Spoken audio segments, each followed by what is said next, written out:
Just trying to get that right. Okay. Um, okay. Judas Iscariot committed suicide. He hung himself. The Bible says he fell. I guess the branch broke and he fell off the cliff and bust his bowels.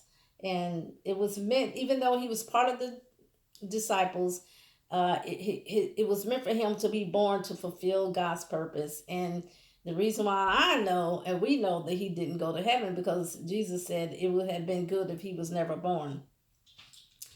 Okay, Saul did not commit suicide. And I'm going to show you how. You have scriptures? Yes. I'm going to read this. Try to do this real quick. 1 Samuel chapter 9, starting at verse 2. I just want to say something briefly about Saul. Saul was from the tribe of Benjamin, like Apostle Paul was. Saul was a choice man, as the Bible says, a young man, young, and a goodly one.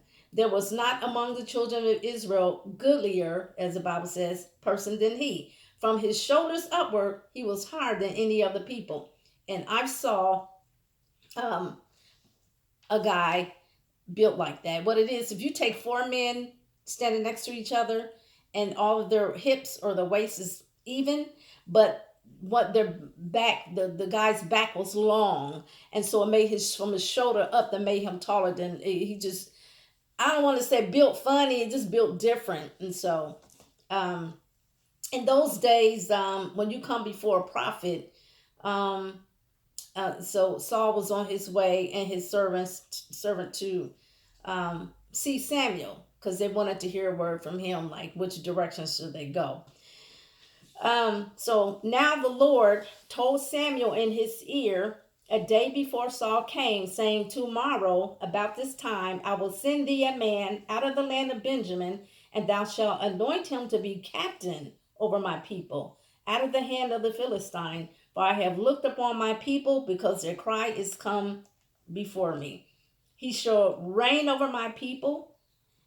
And Samuel tells Saul that he will come in the company of the other prophets, and they're going to bring their tamarines and their instruments, and they're going to prophesy. And he wanted Saul to prophesy.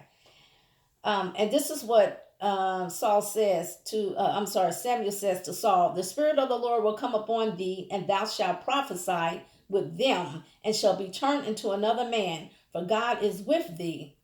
And so when Saul turned his back from Samuel to leave, God gave Saul another heart. And when the people saw Saul prophesying with the prophets, they were surprised, and they're like, oh, he's going to be our king. They wanted his king. But God didn't call Saul to be a king. He called him to be a judge, like a captain over them, to reign. Like in those days, God was the king.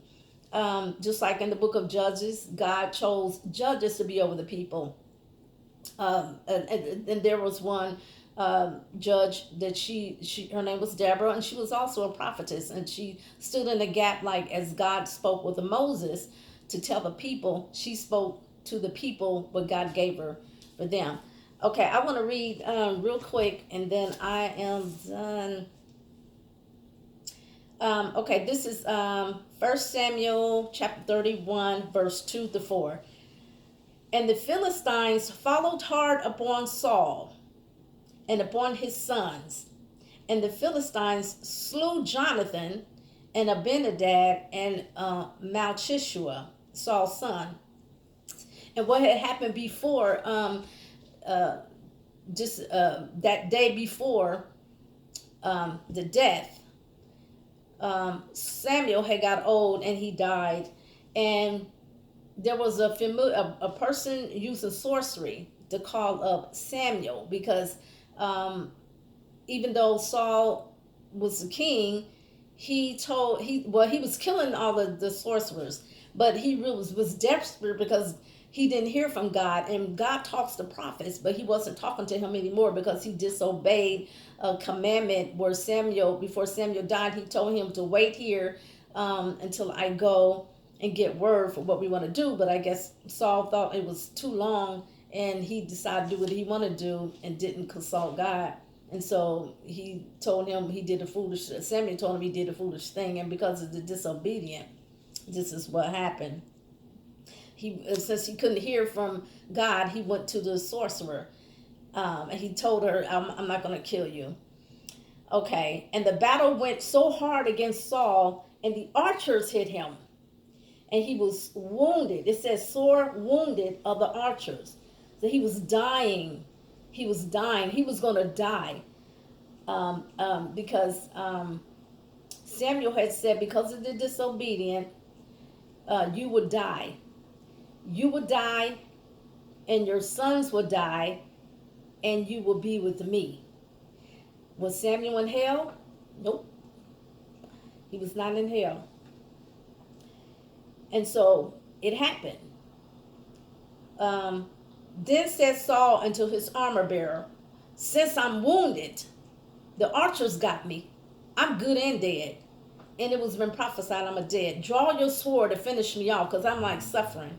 And thrust me through therewith, lest these uncircumcised come and thrust me through and abuse me." But his armor bearer would not, for he was afraid, because Saul was still anointed. Therefore Saul took a sword and fell upon it. He did fall upon it. 1 Samuel 28, 13 through 20.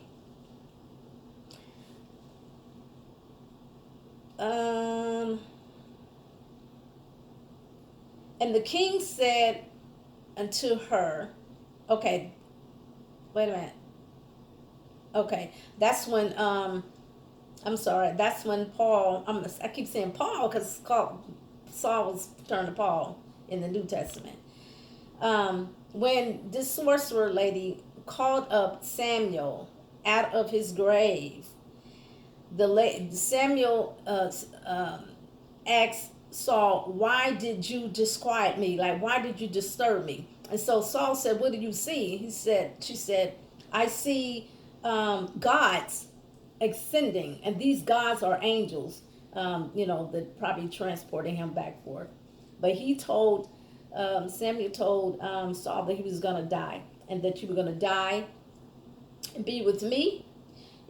Thou and thy sons be with me. The Lord also shall deliver the host of Israel into the hand of the Philistines.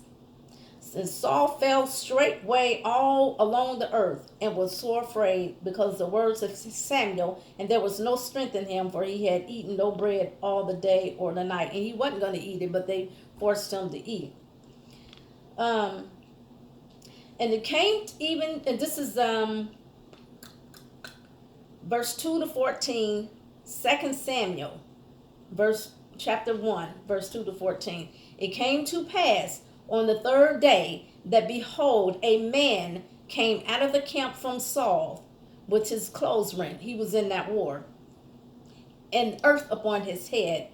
And so it was, when he came to David, that he fell to the earth and did obeisance, worship him, like in a worship position. And David said unto him, "From whence comest thou?" And he said unto him, "Out of the camp of Israel I escaped." And David said to him, "How did the war go? Like, what happened? I mean, what is the results? I pray thee, tell me." And the young man answered, that the people are fled from the battle, and many of the people also are fallen and dead. And Saul and Jonathan his son are dead also. And David said to the young man that told him, "How knowest that Saul and Jonathan be dead?" And the young man that told him said, "I happened by chance going through Gilboa, behold, Saul leaned upon his spear. He did fall upon his spear, and lo, the chariots and horsemen followed hard after him. I heard all these, they were still coming after him. They were looking for him. And when he looked behind him, he saw me. When he looked behind him, he saw me and called unto me. And I answered him, am I? He probably said, "Young man." And he said unto him, "Who art thou?" And I answered him, "I am an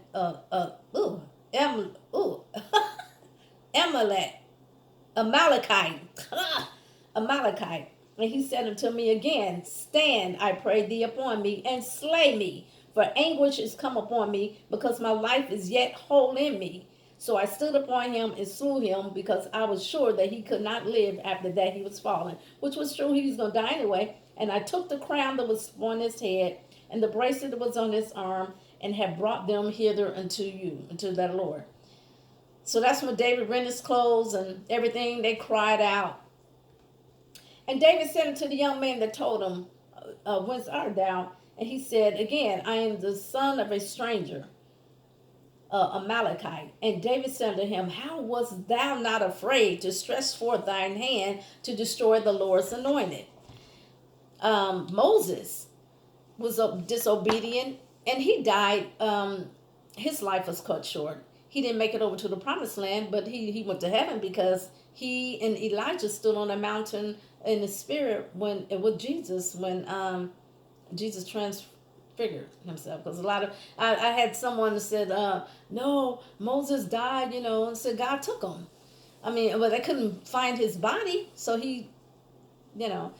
But what I'm saying is, even though Moses disobeyed, he still went to heaven. Saul disobeyed, and he was told he was going to not make it either. But I don't think God would, and God loved him as well, and he was anointed. And even though he did not wound himself, he was wounded by the archer. But God had fixed it where he did not die. And so, yes, he fell upon the sword, but he still lived. But the young guy killed him. So on top of the archers, on top of him falling on the sword, he had so much pain. And so God allowed that to happen. We're extended, and the boy took his life. So Saul did not commit suicide. He did not. He tried to.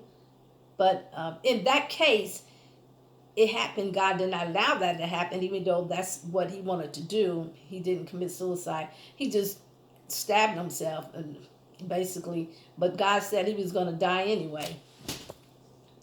God said he was going to die anyway, so that was suspected. So unfortunately, it had to end that way. But he tried to commit suicide, but he didn't. So, and he went to heaven. That's it.